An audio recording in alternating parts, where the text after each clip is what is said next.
What hardware should you choose for developing with Unreal Engine in 2026?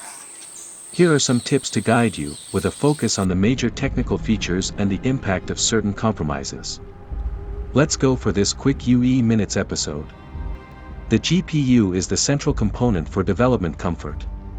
Concrete impacts. 1. The editor is more demanding than the packaged project, and it's crucial to have enough FPS to properly test your work. 2. A high-end GPU will allow you to use better assets and textures. Key characteristics. The determining factor is the amount of VRAM, even before raw power. A 3-year-old GPU with 12 GB is better than a recent one with only 8 GB. 16 GB minimum is recommended in 2026 to be future-proof. NVIDIA or AMD, the choice is yours. Both brands work well, even though neither completely protects you from potential incompatibilities, as the forums regularly show. A powerful CPU will save you a lot of time. The concrete impacts are numerous.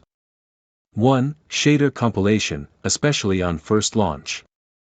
2. C++ compilation throughout your development process. 3. Project packaging, which you'll do more or less regularly.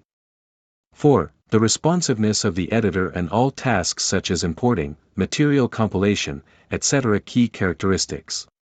Above all, the number of cores determines performance. 12 or even 16 cores are recommended. Intel or AMD, depending on your preferences and budget. RAM becomes increasingly important as the project grows in ambition. A small project will run fine with 16 GB. 32 GB is recommended if you want to run other graphic software in parallel, such as GIMP, Blender, etc. 64 GB will be necessary to edit the largest epic sample projects available on the store in the editor, like the City sample. The advantage of RAM is that it's very easy to upgrade. You can start small and increase it later if needed. The other components are less critical. A fast SSD is still recommended for Unreal Engine and your project. It will speed up tasks like loading or searching within the editor.